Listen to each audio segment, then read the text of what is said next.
I've got Matt Burbeck here, who is a superintendent with Kent Police, currently seconded to a national project, which I'm not going to steal his thunder and tell you about. And Suchaya, I'm not going to pronounce this, I only know her as Suchaya, Mokkhasen. Is that near enough? Yeah, okay. And Suchaya will introduce herself in more detail. All their bios are in the book, so I would recommend that you have a look at them. And Suchaya has come all the way from Thailand, Bangkok, to be here, and works for the United Nations Office of Drugs and Crime.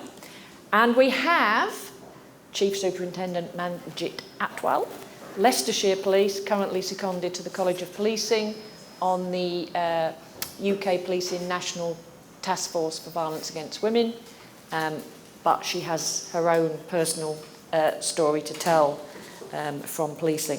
So just quickly before I move to the panellists. Oh, and the other thing I forgot to mention for the guys in the room, Matt Dukes is a member of the International Association of Women Police, demonstrating his commitment to women in policing.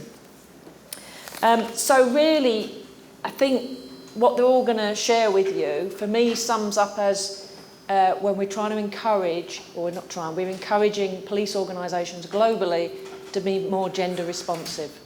And as our military speakers just said, gender is not about women, it's about men and women.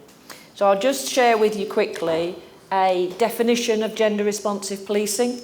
So it's fundamentally about ensuring the needs of women and men, girls and boys, are considered equally when delivering policing services, as well as addressing the needs of women and men working within the police.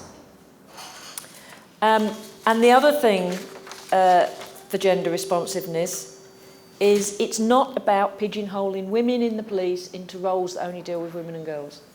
It's about ensuring that men and women within the police get the right roles, the equal opportunities to do the roles that fit their skills and their interests. So, without further ado, we're going to ask Matt to share some key share a bit about himself, what you're currently doing and the project that you're on, but also I know there's some key messages that you want to get out about women in policing. So, go. Thank you. So I'm Matt. I joined the army straight out of school, but I joined one of those fighting corps that at the time didn't allow women.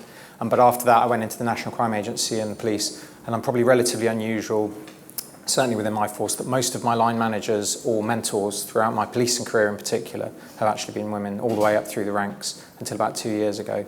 But that's not why I'm here.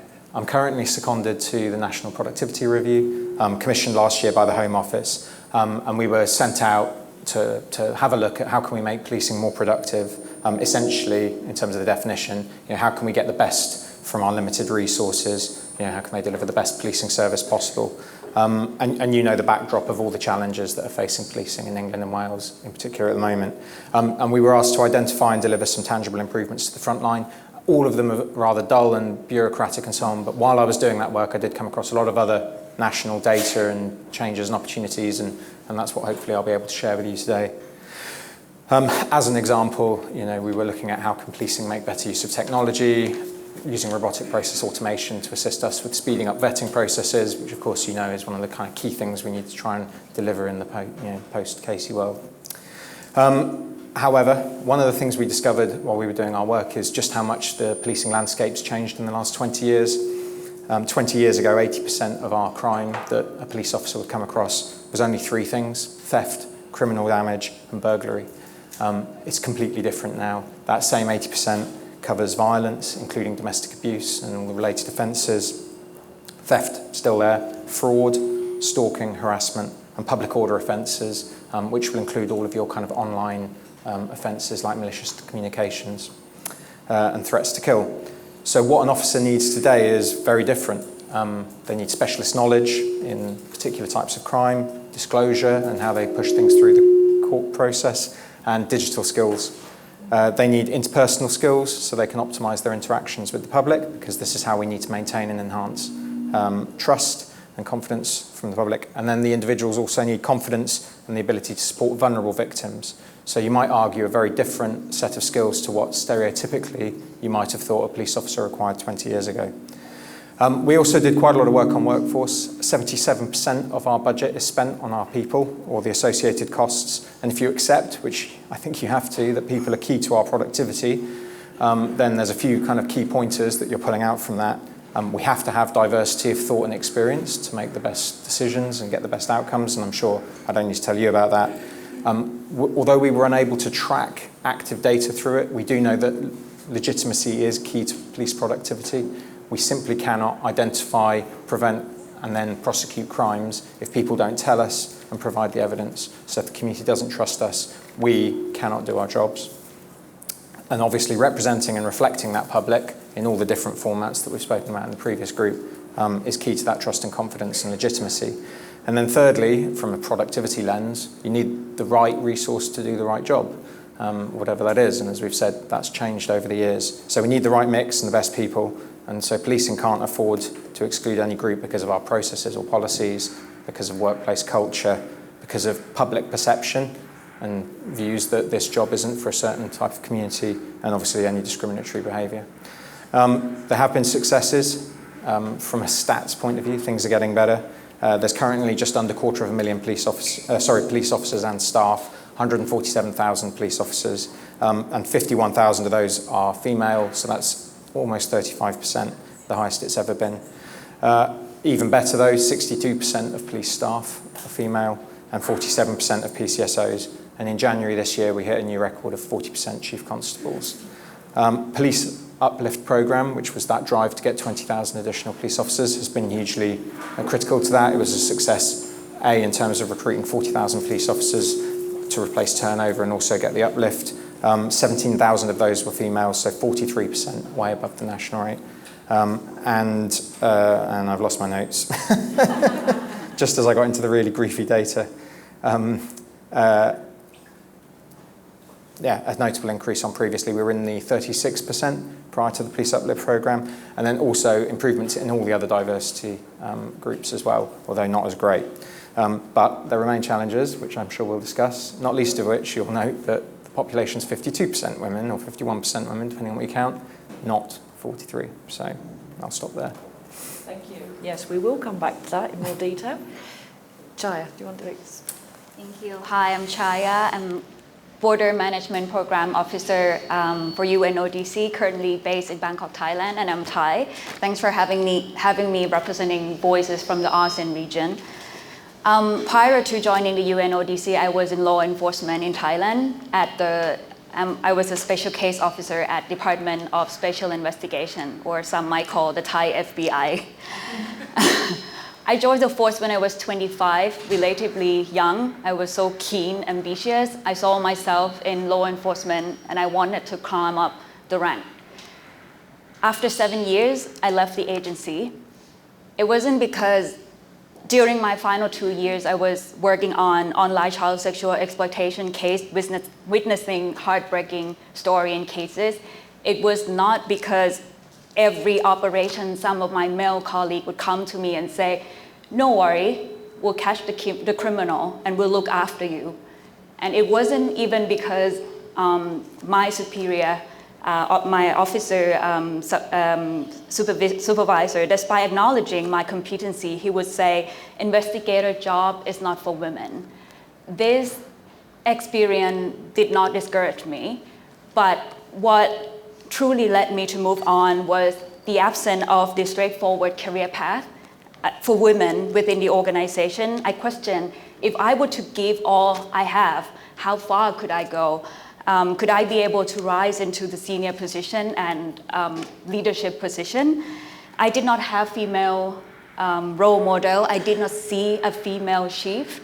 I never have had a female mentor. And as a young female officer, I think this is very important. So I found that it's hard for me to trust the agency when I couldn't see diverse faces in leadership positions, knowing that these individuals hold the power to make crucial decisions, including promotion and the direction of my career. So now I find myself at the UNODC, taking the system on from a different angle. For those of you who might not be familiar with the United Nations Office on Drugs and Crime, our mission is about joining force with police and law enforcement agency to combat transnational organized crime, whether it's supporting hands-on policing by upholding human rights perspective or equipping teams with skill they need through training program and technical support. And next slide, please. On the screen, you will see the percentage of female officers in law enforcement across the ASEAN region. And this data I have taken from a report on women in law enforcement in the ASEAN region, jointly published by UNODC, UN Women, and Interpol. And I have some copy with me if you want to grab one. So the finding already paint a clear picture that in my region, women still present in law enforcement remain relatively low, and with the lowest making up just about 6% of the total environment and workforce. When what I want to highlight here is that female officers in this study reported experience and barrier that were similar across the country, and from the first panel, I believe those reported internationally as well. And this relate to perception that first, physical strength and size still matter. Minimum height and weight are required to be police officer. Second, gender norms and stereotypes with respect to the role of women in the society that limit their participation in some professional. For example, crime prevention isn't for women. And third, stereotypes about what good law enforcement leadership looks like, and some believe that masculine characteristics are more valued. So on my last note, why having women in law enforcement is important. There are abundant reasons, but what my team and I believe in and are working on in our region is to increase trust between police and the public through community-oriented policing approach, because we believe that this is the key to an effective crime prevention. In Thailand, for example, the more you go further from the headquarters, the fewer police officers you would meet per population, and the more you realize that police cannot work alone and they need support from community. And at the same time, police force is very unique. Unlike the army, we serve the community, and the best way to serve the community is to reflect the community. So having women officers, of course, to work at all levels and in all capacity, it will make the force more representative. And more than that, law enforcement, they also need to draw on different talents and knowledge and from the entire population, not just men and women, but also LGBTQ community and also other marginalized attributes that may face different and unique challenge as well. And when communities see and believe that law enforcement represent them and understand them and respond to them, this is when trust is being enhanced. Thank you. Great. So, and what I failed to mention at the start of this panel is, we've got UK speakers, but this is not just a UK issue. Okay, it's a global issue. And interestingly, some of the figures on there, so 1, 2, 3, 4, 5, 6, 7, 8 of those countries from Southeast Asia have a higher representation of women in policing than the United States. Just hold that thought. Okay, Manjit, would you like to share? Good afternoon, everyone. You can read my bio in the booklet just to get a quick overview of my career to date. But I think really what I wanted to firstly start with is to say why I joined policing in the first place. My parents came from the Punjab in India back in late 50s, early 60s, and they were abused by hate crime quite significantly, and had quite a difficult experience. And as they settled and we came along, we saw it as well. So, but in those days, the policing response wasn't great. I'm not saying it's great now for a lot of the communities. And then as I got married, I was victim of violence myself. So, and I didn't have a very good response from policing. You'd think that I would shy away from being from policing, but I wanted to make that difference. I wanted to ensure that there were people like me in the organisation. I joined back in '96 in Leicestershire, which is probably one of the most diverse cities in particular. The balance of multicultural city is, I think it's 51% multicultural, and I thought that was the city that you can start to make that difference, because if people see people like myself within the organisation, that will then support that, to build that trust and confidence, and also having that understanding. I'm not going to say that I've got an understanding of every community, but what I can say is those other communities that have been victim to hate crime, domestic abuse, and not had the service they should have had from policing, you know, I can talk from that lens as well. So that's why I joined. I didn't join to tick any boxes. I didn't join because I wanted to be of a certain rank or anything like that. It was purely to serve that community and do the best job I could. However, you know, throughout my career, there's been opportunities, moments in my career where I've thought, no, you know, I'm going to go for my sergeants and then continue to develop. One of the things I will say is there wasn't anybody that looked like me up the ranks. There were a number of women, and as Matt said earlier, I think it was probably 20 years ago when we started to get our first chief constables that were women, and so I didn't really see that when I first started. But to see somebody that looked like me, or a woman of colour, or even a man of colour, was very minimal.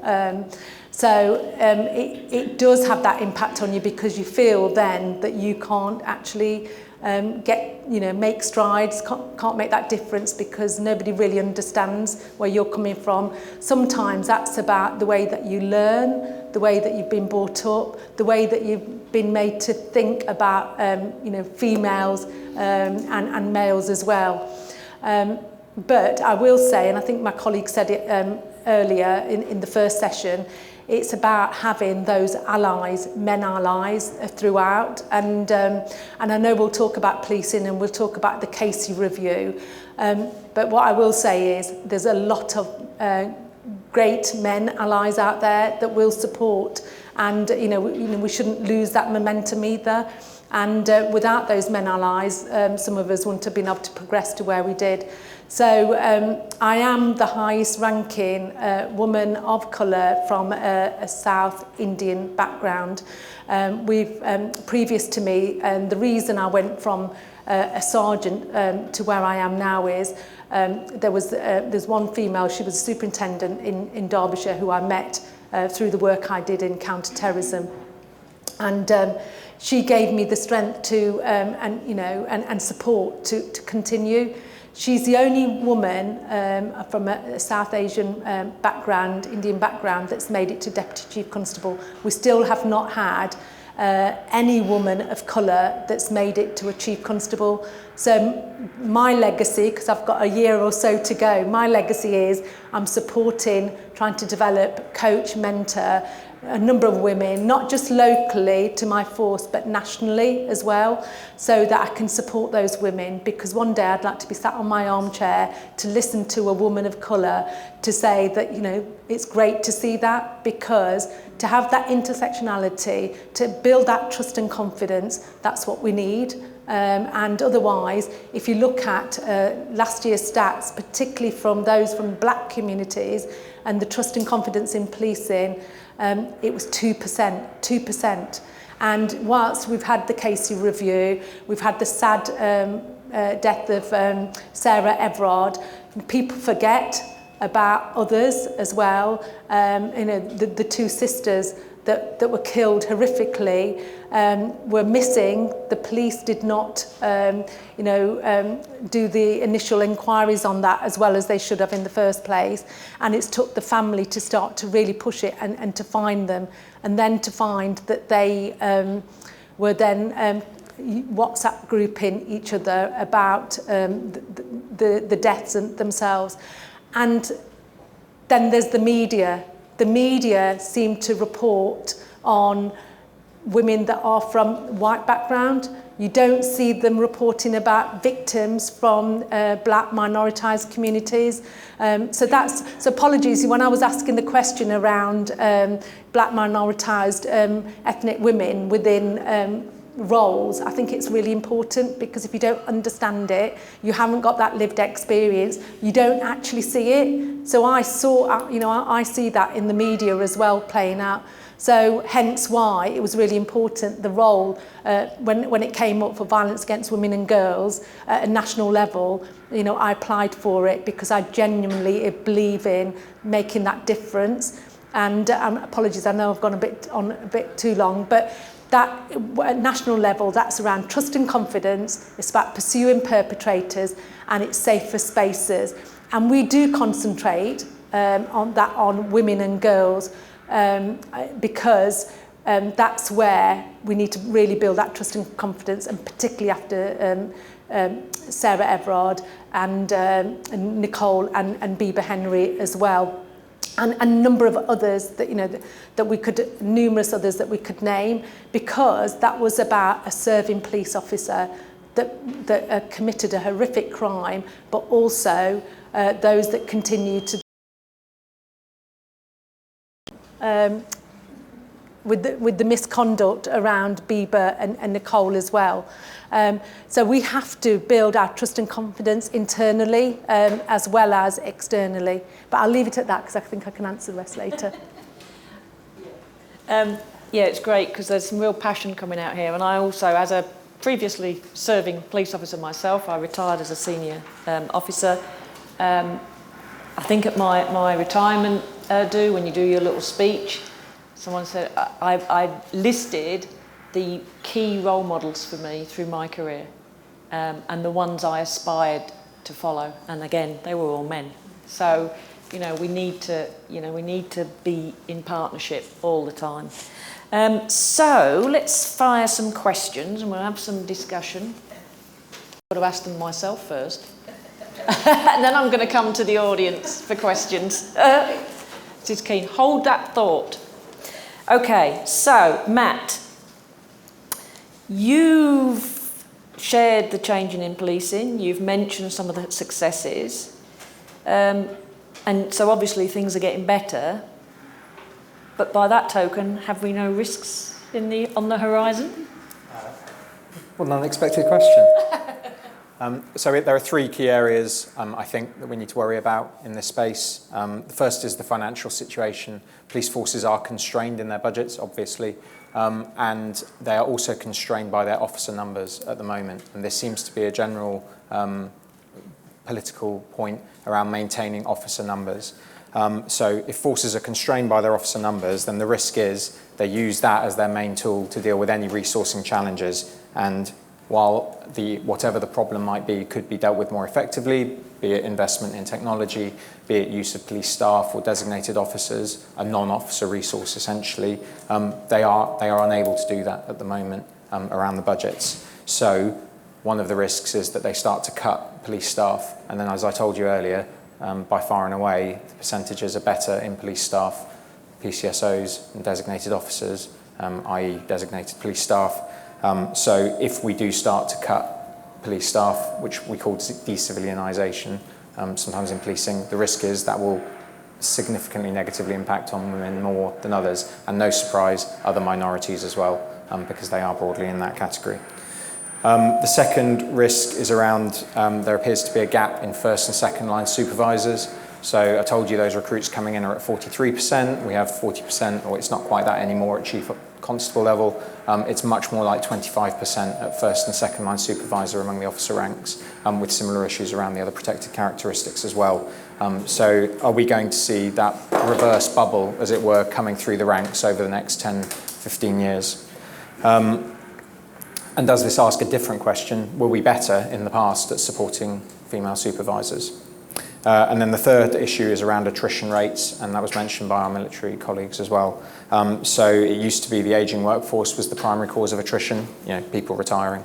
But that's slowly changing now, and resignations continue to increase. And again, the rates are higher for female and ethnic minority officers, with significant spike in mid-range female service, so 10 to 15 years going there. But there are 100 theories and no actual answers on it. Everyone has an idea about why this is happening, but frankly, that's not good enough. So there's not enough data. What are we going to do to support those 43% coming through? And I'll be honest, and people have mentioned this previously, we kind of do know what works, but there isn't enough national data. Forces are collecting some of this information, but there's no national reporting on exit interviews at the moment as to why people are going in the attrition space, and so on. And without that data, that prevents us from doing any proper targeted action. So I think those are the three big risks. And for any researchers, academics, budding researchers in the room, there's a gap on the data. We need some, and I think, another thing that I've noticed change, I mean, I retired in 2013, but I think, the amount of effort, certainly in this country, being put on evidence-based policing and joint partnerships with academia and universities, I think that's really important, because as Matt's just said, if we want sort of policy decisions at the very top to be changed, we need to provide the data. And so even working with police chiefs, police constables, as police officers, they want the evidence. So that's where academia can support us, and events and organisations like this.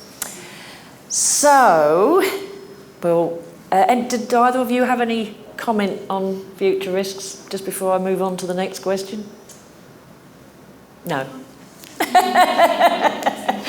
Yeah, okay. So, Chaya, from your experience, and you've shared your experience from actually being a female officer in Thailand right through to working with different countries across your region, what needs to change for women to thrive in policing? I mean, it can be a global or specifically based on the context of Asia. Yeah, thank you. I'd like to also draw on experience and context from my region, and I think I like to divide it into three groups. The first one, recruitment, deployment, and promotion and retention. Recruitment first. In 2019 was the year that I left the agency, was also the year that women were banned from enrolling in the Royal Thai Police Cadet Academy. Yes, 2019, that's what I'm saying.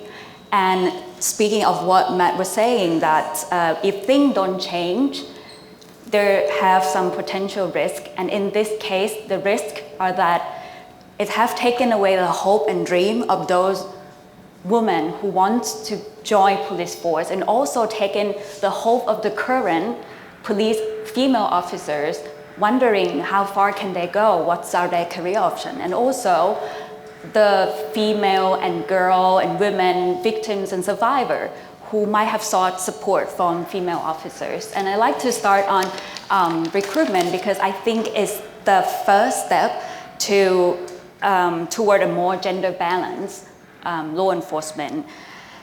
In my region, there is a mystic vision of an ideal police officer of being fast, strong, tall, and muscular.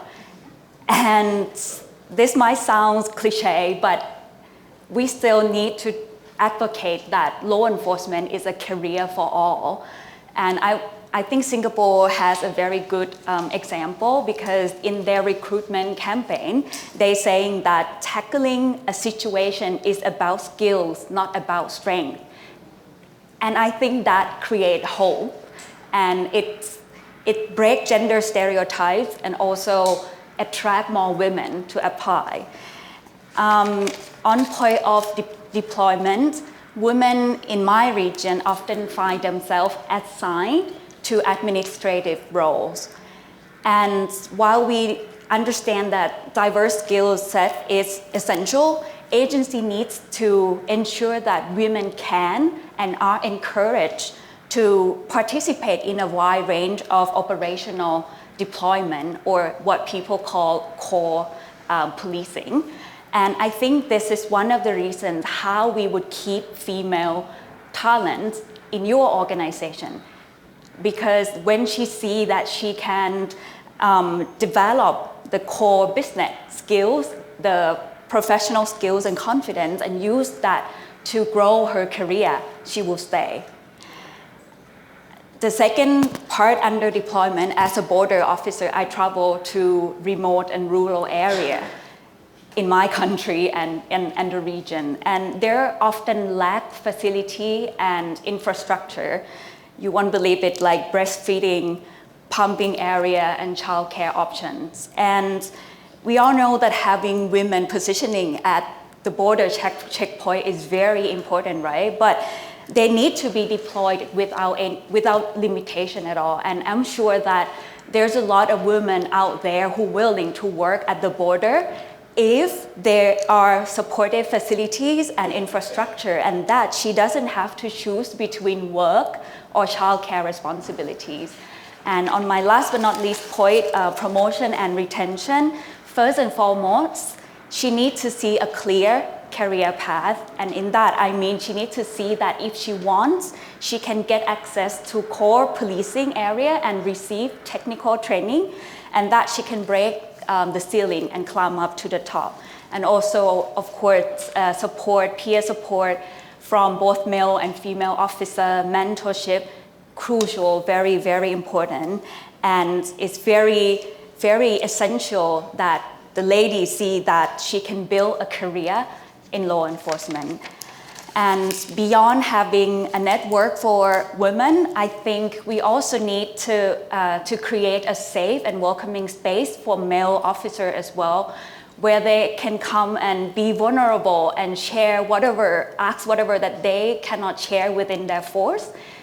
In my culture, for example, it's hard for men to talk about sexual orientation because it's still considered binary terms. As male officer, they're asked, is it okay if I cry?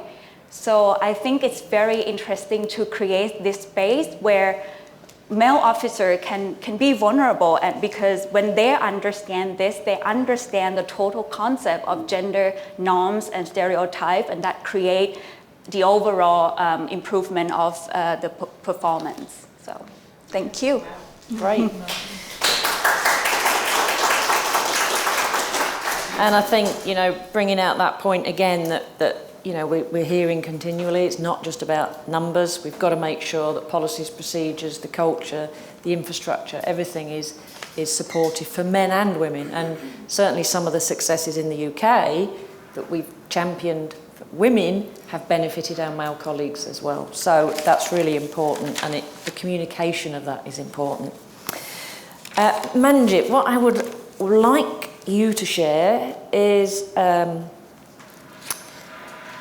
if you could share with us what is the current work of the college, some groundbreaking work that's going on on behavioural change, and it's being led by the college, I understand, but how do you think this is going to make a difference, or is it going to make a difference? So around the behavioural change, it is specific to misogyny and sexism within policing. And I go back to what I said about the 3 pillars, which is and particularly the first one around trust and confidence, and that's that internal cultural competency that we need. So what the college are doing is that they're working with University College of London, and specifically Dr. Esther Flanagan, who's now come into the college to work on behavioural science, and it's the COMB model. And the combi model's broken down into 3 areas. So obviously the B bit is the behaviour, so it's about changing the behaviour. So then you're looking at capability, opportunity and motivation, and you need all 3 of them to start to make that change itself. And to be able to use that and bring Esther in, very much we needed the support of academia and that evidence and evaluation, because if we don't get the first bit right, then we're not going to be able to start to make that change. And before I continue, what I will also say is to start to make that change, it's not going to happen overnight, and I think people have to recognise that, because change like this is a societal issue as well. But what we have to do in policing is ensure that our recruitment, our selection processes take into account the combi model itself. The way that we went about it was that Esther and Julia Wire within the college went out and did a number of workshops across 43 forces nationally with women and men within policing, and asked a number of questions. And from that, we came up with 120 drivers that happen around sexism, misogyny. Now, I'm not going to go through all 120 because we'll be here till tomorrow, but things that, and none of this is going to be rocket science, it's not going to be surprising to you, but we've had to go through this to start to embed that change. And I do think we're in a moment of time within policing to start to make that change with the Casey review and what happened with Carrick and a number of other forces, because I don't want to hone this particularly on the Met, because we've got to change this across policing per se. So some of the things that came out of that was everyday sexism being accepted as the social norm. I'm sure a number of you will recognise that, doesn't matter which organisation that you come from. A culture of solidarity in which perpetrators are protected. A fear of negative repercussions, including career damage. And that goes back to what you talked about and what we heard in the first session as well. A lack of clarity on what the reporting options are, because there is a fear for reporting, because who are you reporting to? Reporting to those that might be protecting the perpetrators, not having a trust in reporting on sexism, misogyny, and concerns that there's going to be a lack of outcomes, fear and embarrassment of upsetting others or causing offence.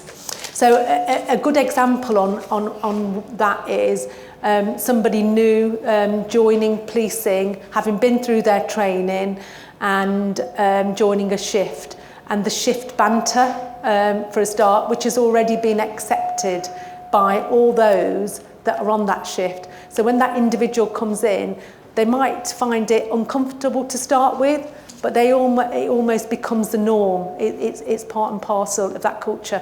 So our first changes have to be with our supervisors, our frontline leaders, have got to be part of that change. And then from the 120, we identified from the research 12 targeted and effective ways to tackle it. And again, they were broken into 4 areas, and that's around that external impartial support for victims, because even when in our professional standards, if there's a complaint made and there's an investigation, and obviously, yes, you can say innocent until proven guilty. Our Police Federation, which is the union for the majority from police officer to chief inspector, will support the perpetrator. There's no support there for victims at all. So, there's got to be a shift there as well. And certainly a number of federations are now making pledges to support victims. And again, like I said, none of this is rocket science, but we need to make that change. We need to make that shift. Having anonymous call places that victims can call, so it doesn't go into a police line. So having independent lines. So Crime Stoppers is one example of doing that. So people feel that they are being listened to, but also that they haven't got the fear of who's listening in to those calls as well. looking at the policies that protect individuals, and then also demonstrating that inclusive behaviour. So again, having those courageous conversations, you know, openly, and not feeling uncomfortable about having them, but having them across women only, but mixed ones. And a lot of forces are doing that. Some of them call them, you know, courageous conversations. A number of them call, there's lots of different names for them. But, you know, having those open conversations to be able to start to make those changes and to be able to change that behaviour. Effective communication as well.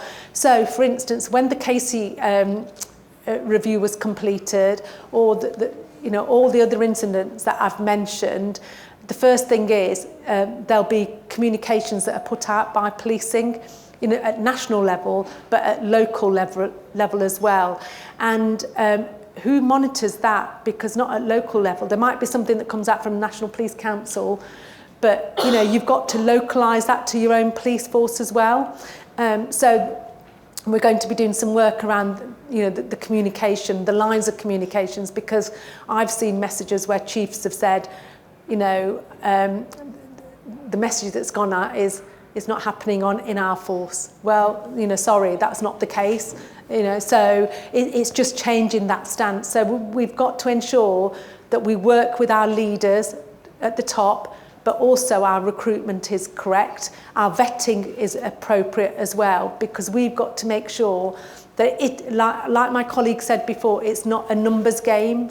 You know, yes, it's great to see that we're getting more, you know, diverse workforce, but we've got to get that right as well. We've got to get the right people into the organisation. And we are also looking at immersive training as well. There's a number of interventions that we're going to look at. So that's the next bit. There's going to be 12 interventions that we're going to look at. And one of them is going to be around immersive training at all levels. There's a bit around that I talked about, the communication as well. And that's where we are really. Like I said, we need to get this right, but we are at a moment in time. And I think the policing have got an opportunity here, and we've got to take that. And thank you for sharing that, because I think it's something, it's unique. It's unique, and certainly in UK policing we're fortunate that we have the College of Policing to develop guidance and practice as we have. Many countries, certainly from my experience, don't have that sort of centralised approach. And you mentioned it takes time. It just reminded me, actually, we've celebrated already 35% female now in UK policing. The gender agenda was launched in 2001 when we had 16%. So it's taken, 22 years to get to where we are. And it's not going to change overnight. It's got to be part of this cultural change. Before I sort of open the floor, because I know I've got a desperate question at the front here, do either of you wanted to comment on some of what Manjit has said and this behavioural change? And I know I saw a lot of nodding, Chaya, or you were taking notes. No. Just on that that time it's going to take to change, there's going to be so many more bad stories coming. Every time we recruit another generation of young in-service police officers, they come in with the comparatively new culture. You know, they come from #MeToo. They've read the Casey report and still decided to come into policing. So they're going to call it out, and that means we're going to see it. And many, not all, but many of the things you read about in the newspapers, they are coming to the attention of professional standards services because somebody within the police force has reported them. And we have to encourage that. The negative is we're going to see a lot more stories like this until that culture change has happened, and that is going to take a really long time. I think for me it's a little bit like, you know, you've got to admit you've got a problem before you can actually start changing it. And this, as you've said, I mean, I completed 27 years and, you know, this is the right time. So we've got to get it right. Did you want to ask your question? But you've all been absolutely splendid, every one of you. I've just come back from a women's conference, Villia, in Glasgow. And there was an incredible session. You've probably heard of Harriet Wistridge, and that was a real indictment of the appalling abuses of our criminal justice system. And and how women are suffering for it. So although you say everything has got to take quite a long time, we actually need change today, because every day women are suffering, and in this country it's particularly women of colour. So the question, I must talk quickly, I know, but the question is, all this reform that's going on within, how is it actually really supporting and addressing the appalling victimisation that many women in all countries say that the abuse by the criminal justice system was almost as bad as the abuse they suffered, which finally got them arrested in all sorts of ways. And when you say, I just wanted to say about Thailand, I'm so interested in what you do in the rural areas. And of course you've got a very strict drug policy, and lots of women in Thailand are being used as mules to import drugs here. And we've got all people from all over Europe coming who are paedophiles and exploiting children and Thai children in all sorts of ways. And I just want to say, so all these reforms that are going on, it's wonderful that you're there in the position that you've got, because we know that there are many more women of colour in custody in our prisons than there are other women. And they're also, when you look at women who are in remand in custody and the long delays before they get to trial, again, there are many women, mainly women of colour, women in poverty, women who've been abused. And then you say, I must shut up, but when you say what works, I wanted to say it in the last session as well. Please, if you've never heard of it, look at the Kurdish women's model and the Asaya police, where they have police, a whole thing called the Asaya, the women's police, and it's quite extraordinary what they've done to reduce violence against women. I won't go on anymore. It's been wonderful, and but it is about how all these reforms, more women in the police force, how still that is going to make life fairer and better for the women who get arrested, and particularly the most vulnerable women. Well, I knew that Manjit would be passionate about that one because of her work with the Violence Against Women National Task Force. Yes, so thank you for that question, and I'll talk about Soteria, which is around rape and sexual offences. That has been, so again, we need to change the way that policing look at things, because what policing does is they see a problem, they go in and they try and fix it. But with Soteria, Bluestone, which is very much around rape and sexual offences, and particularly because the criminal justice system from the start all the way through fail women that are victims of rape and sexual offences. So 2 years ago, there was an academic piece of work that was started by a lady called Betsy Sanko and Catherine Hoyle, and that was very much academic-led, and to look at the journey of women and through the criminal justice system. And with Sarah Crew, who's the Chief Constable of Avon and Somerset, who's got the national portfolio around, and I'll call it RASO for rape and sexual offences, they joined forces. So for the first 2 years, they looked at all of this. They spoke to thousands of women, survivors, victims, and also officers that were dealing with the investigations, looked at the detail of how things were being reported, how they were not being supported, with that third sector services as well. That's led to a national operating model around sexual violence, which is coming into all police forces from September this year, and that's one of the areas that I'm leading on at the moment. And for all 43 forces to use the national operating model, which has been put together by academia to support this. And it's a new way of thinking, because it's not been police-led at all. And the focus being that we do need to, firstly, change the stance of, for instance, when a phone call comes into the control room, if it's a burglary, I've heard this, language has got to change. I've heard them say there's a burglary in progress, so it's happening, or there's been a reported burglary. When it comes to domestic abuse and rape and any violence against women and girls, it's always an alleged offence. So straight away, the mindset is changed for that officer and the person that's taking that report. So we've got to change that culture. And that's what Soteria is about. Now, whilst that's around rape and sexual offences, you can use that wider around all public protection. Secondly, we've got to start looking after our staff that deal with these on a day-to-day, those investigators. We've got to invest in them. They're not getting the right training.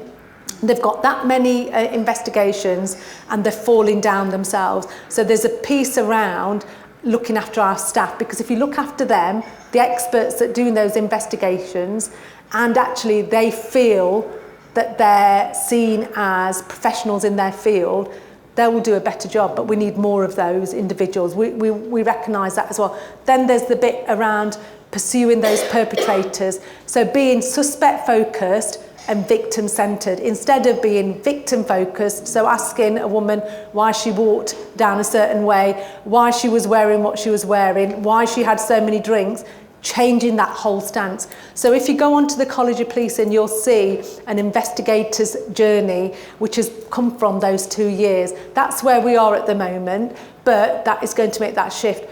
What we haven't done, and really we need that wider criminal justice, and CPS have got their own national operating model, is changing that stance when it gets to court as well.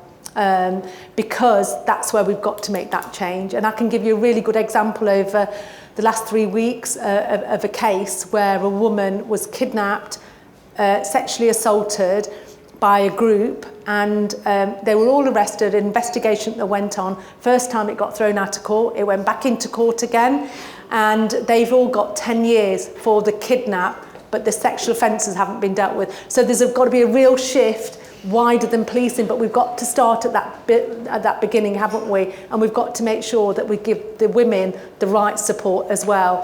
And then you talked about women offenders, particularly from black and minoritised communities.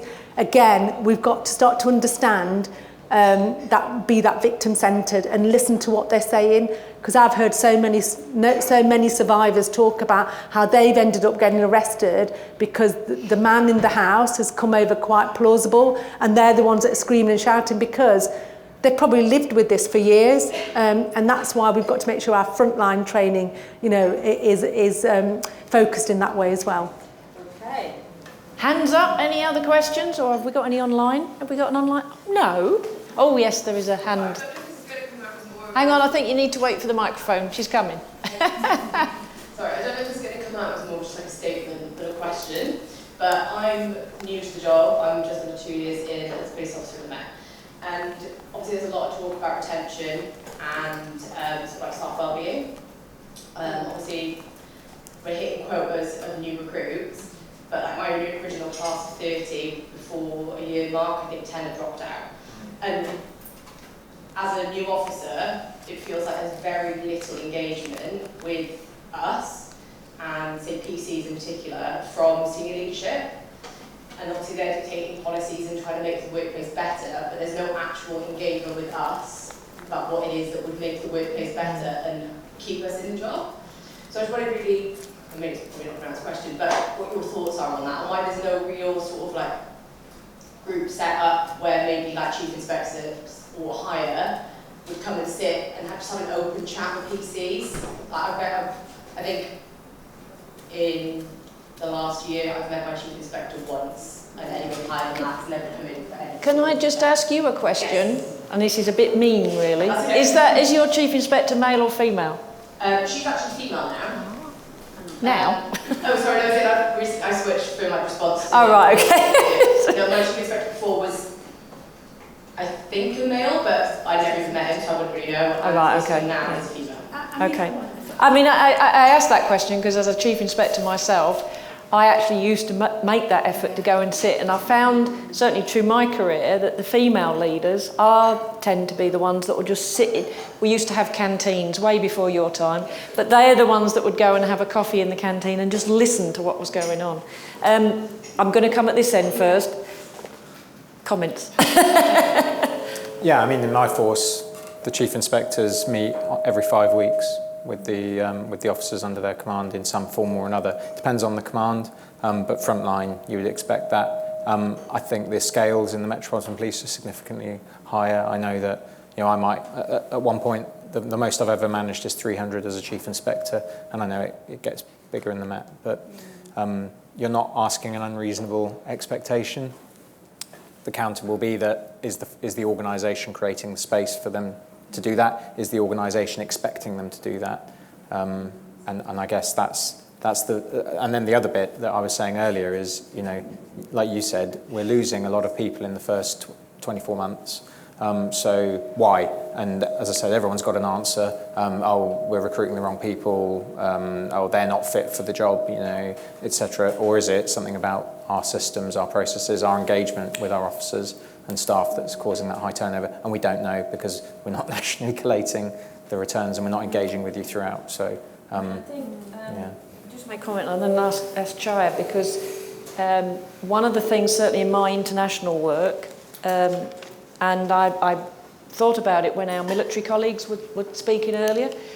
If we're talking about misogyny within the organisations, then, and we want to retain people, it's the constables, police, and obviously the soldiers or the conscripts in the military who are the most vulnerable, because that's how things work. So, and last week I was working in Bangladesh, and the senior women there had come to realise they have a national hotline, Bangladesh Police, for women from the community to report cybercrime. And what's become evident, they're taking these reports, and when they're sort of getting more details of the victim, they're finding they're actually police constables, the young female police constables. Obviously that's a patriarchal society there, but I think, you know, we've got to recognise that our own workforce, where the vulnerabilities are. Do you want to make a comment on that? Can't talk about the British one, but from my own experience and my region, for example, I think why they don't talk it's because they don't think they need to, and they think the status quo is okay already, so there's no need to talk about anything relating to this. And I think, well, that's sad, but what I tried when I was still in the force is that I form informal group support. If the boss doesn't talk, then I talk with my peers. I talk with my colleagues, males and female. And I think if we talk and our voice are loud enough, they would hear it and they will force them to change their behavior. And I think that comes into, and I know Manjit's got experience as well, of networks within, certainly women's networks, and all the ones I've been engaged with, including IWP, Matt. Encourage men to be full members, because we can't do it on our own. But it gives that safe, voice to women to raise some of these issues, because sometimes the very senior, the sort of middle area of policing likes to protect the very, very top from hearing the nasty bits. I mean, I don't know if you want to come in. I tend to agree with Matt. I mean, from my own force, from Leicestershire, we used to have every 6 weeks contact with all the different groups. So whether that was the frontline police officers, whether that was the neighbourhood policing, or whether that was the PCSO forum, we had forums where each chief inspector would have responsibility for their own area of business. It is a bit difficult for the Met because there's such a bigger organisation, but again, I think with the cultural change for the Met, I would have, I'd expect, I'm sure, that it should be part of their plan really, because if you think about everywhere, every force, I think 40-60% are less than 2 years service. So the investment's got to be in you, but it's really difficult to then comment on another force, why they might not be doing something. worth saying this is common in all large organisations, and certainly all uniformed organisations. The soldiers at the back, I think it's unlikely that their company commanders sit down with the 80 or so soldiers every 5 weeks just to hear what they want to moan about and why they're thinking of leaving when they've just spent 6 weeks in the trenches or whatever. And I know the fire brigade suffer exactly the same problem where they don't get, in their view, the front line don't get enough interaction with sort of 3 ranks above them. And I'm sure it's common across lots of other organisations as well. That's why I think that first... Which doesn't make it right. That's why I think that first line manager, that sergeant role, that first team leader role is so important. So that comes back to Matt's point earlier, that gap within that sergeant and inspector level within the police of the diversity gap. There's a gap there. So again, that is a key role. And if we don't have the women matched there, or ethnic minorities, we're going to struggle. Okay. Oh gosh, all the hands are going up. Can I, please, Madam Cleary, can I have at least one question, if not 2? That was this lady. Yeah. I'm a local councillor and we deal a lot with the local police. So I want to bring the focus, obviously you discussed a lot of internal policing issues, but just back to this issue around trust and building trust with the community, especially around the women part. What we saw after the murder of Sarah Everard was that policing changed locally, they changed the way they did things. But now what I'm noticing is that they've actually gone back to their old ways. And so we can talk all about cultural reform and changes, but if that isn't long term, then it's not really going to have the impact that it needs to. And I just wanted to report on that. So very brief responses, if you can from each of you, if you can just pull the 2. I know they're quite diverse questions. Just on the first question, there are a number of networks within each police force.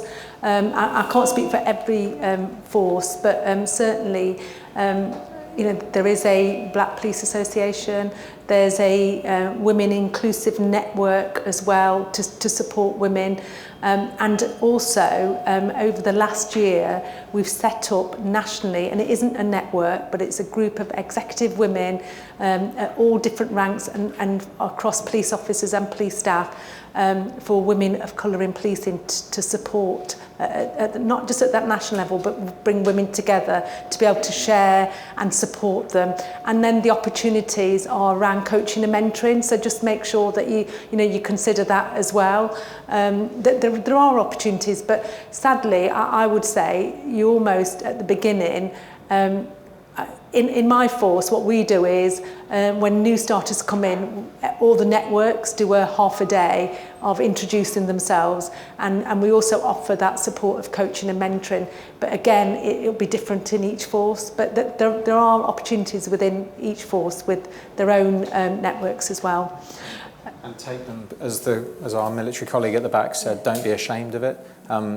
The networks are there to support you. They're there for everyone. Everyone can take advantage of them. We've got to normalise it. It's not okay to say, oh, I'm not going to join this network because I don't want to be associated with a group or whatever. We've got to normalise it.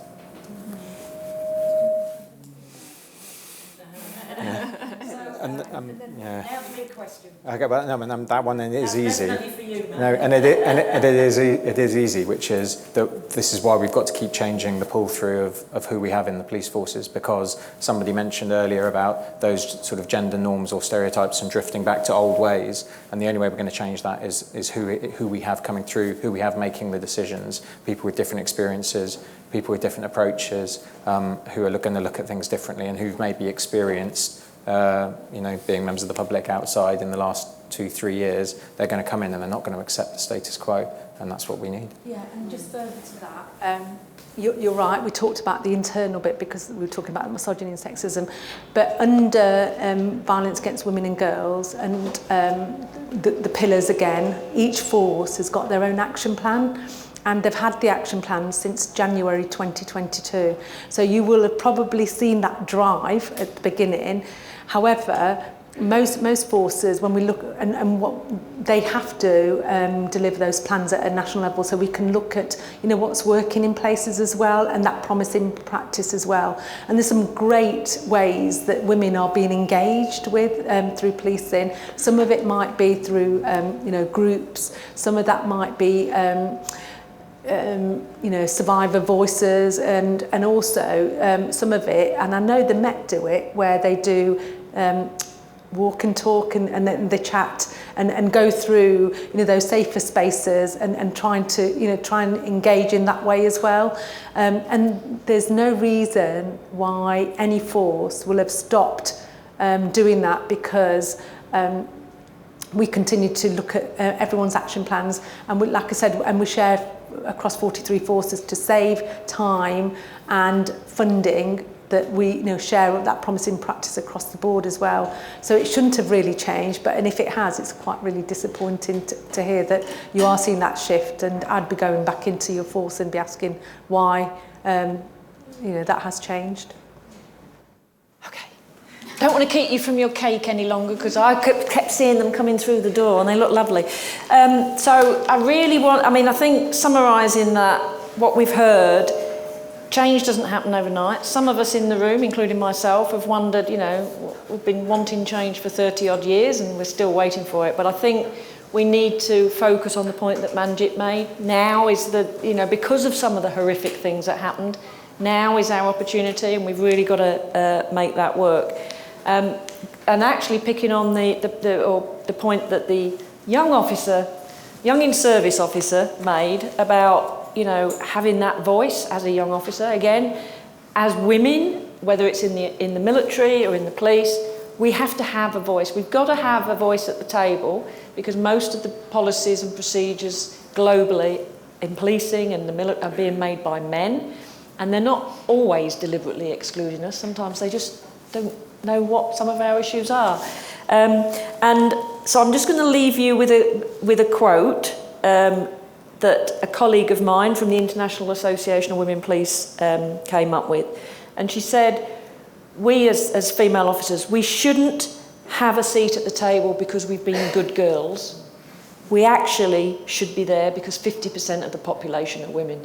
And I think that really sums it up. So it's almost like, those of us that have fought for that seat at the table, it's almost we've had to earn that right to be there. But actually, we should be there anyway. So I'd like to thank our panellists, and they've all travelled to be here today. Not quite as far as Chaya from Bangkok, but really grateful for your input, and hopefully you'll show your appreciation to my panellists. Thank you.